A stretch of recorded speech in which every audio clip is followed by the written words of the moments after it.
সকল শিক্ষার্থীকে স্বাগত জানিয়ে শুরু করছি ম্যাথ ক্লাস। আজকের ম্যাথ ক্লাসে অষ্টম শ্রেণী গণিতের চ্যাপ্টার 5 জমির নকশায় ত্রিভুজ ও চতুর্ভুজ এর কোশ্চেন নম্বর 8 এই অঙ্কটি সহজে সমাধান দেব। তাহলে দেখো এখানে যদি 3, 4 ও 5 পিথাগোরিয়ান ত্রয়ী হয়, ত্রয়ী মানে তিনটি, এখানে ত্রয়ী হয়, তবে 3k, 4k ও 5k পিথাগোরিয়ান ত্রয়ী হবে যেখানে কে ধনাত্মক পূর্ণ সংখ্যা, অর্থাৎ এখানে কে ধনাত্মক পূর্ণ সংখ্যা অর্থাৎ 1 2 3 4 ডট ডট। এটা উক্তিটি যথার্থ যাচাই করো।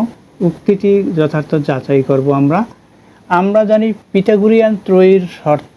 তাহলে লিখি আমরা জানি পিথাগোরিয়ান ত্রয়ীর হওয়ার শর্ত হচ্ছে প্রথম দুইটি পদ, এখানে যেহেতু তিনটি পদ ত্রয়ী, প্রথম দুইটি পদের বর্গের সমষ্টি তৃতীয় পদের বর্গের সমান হবে। প্রথম দুইটি পদের বর্গের সমষ্টি সংক্ষিপ্ত লিখি আমি, প্রথম লিখি প্রথম দুইটি পদের বর্গের সমষ্টি তৃতীয় পদের বর্গের সমান।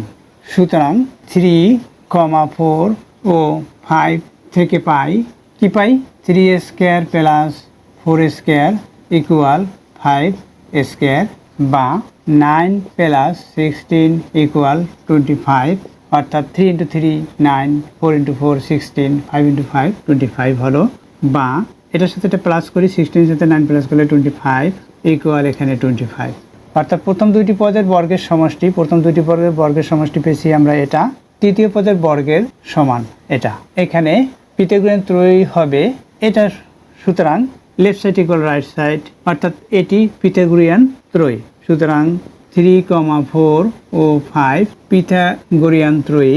এরপর দেখো তবে এটি কি পিথাগোরিয়ান ত্রয়ী কিনা আবার, বা এবং এটা কি দেওয়া আছে এখানে 3k, 4k ও 5k এত থেকে পাই একই রূপে করে দেখব।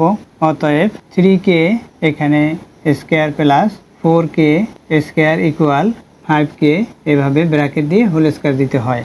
এর কারণ হচ্ছে এখানে একটি সাংখ্যিক সহগ বা সহগ আছে, তাই এখানে 3k এর উপরে স্কোয়ার হবে, 3k স্কোয়ার হবে, অর্থাৎ এখানে 9k স্কোয়ার হবে প্লাস 16k স্কোয়ার ইকুয়াল এখানে 25k স্কোয়ার।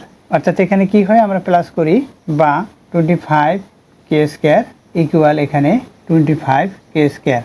যখন k ইকুয়াল ধনাত্মক সংখ্যা হবে, অর্থাৎ k ইকুয়াল 1 2 3 4 এগুলো হবে, লিখি যখন k ইকুয়াল ধনাত্মক যেহেতু 1 হয় তখন এখানে আমরা k ধনাত্মক পূর্ণ সংখ্যা, এখানে বলেছে ধনাত্মক পূর্ণ সংখ্যা, অর্থাৎ ভগ্নাংশ নয়, অখণ্ড সংখ্যা যেটাকে বলা হয়, এত k ধনাত্মক পূর্ণ সংখ্যা।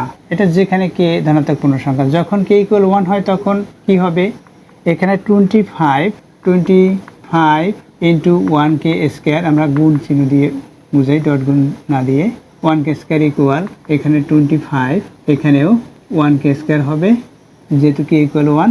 তাহলে এখানে কি হবে, বা 1 × 1 অর্থাৎ 1 এর সাথে 25 গুণ করলে 25 হবে ইকুয়াল এখানে ও তদ্রূপ 25 হবে যখন k ইকুয়াল 1 হয়। আবার যখন k ইকুয়াল 2 হয়, আবার যখন k ইকুয়াল 2 হয় তখন 25 into 2k square equal 25 into 2k square, বা এখানে 4 হবে, 4 এর সাথে 25 গুণ করি 100 হবে ইকুয়াল এখানেও 100 হলো। তাহলে দেখো এখানে প্রত্যেকটি ক্ষেত্রে left side equal right side, সেটা হলো অর্থাৎ লেফট সাইডও যা রাইট সাইডও তাই। অতএব আমরা এখানে লিখতে পারি লেফট সাইড বা লেফট হ্যান্ড সাইড, এভাবে লিখতে পারি ইকুয়াল রাইট সাইড। সুতরাং এই প্রদত্ত শর্তটি ত্রয়ী, পিথাগোরিয়ান ত্রয়ী। সুতরাং 3k, 4k ও 5k পিথাগোরিয়ান ত্রয়ী। উক্তিটির যথার্থতা যাচাই, করা হলো, বা যাচাই, উক্তিটির যথার্থতা আমরা যাচাই করেছি, এটাই হচ্ছে অ্যান্সার, অর্থাৎ উক্তিটির যথার্থতা যাচাই করা হলো। আশা করি বুঝতে পেরেছো এটা কিভাবে করতে হবে। পিথাগোরিয়ান ত্রয়ীর শর্তটা জানলেই এই অঙ্কটি করা সম্ভব হয়। এতক্ষণ ম্যাথ ক্লাসের সাথে থাকার জন্য সকলকে ধন্যবাদ জানিয়ে আজকের মতো বিদায় নিচ্ছি।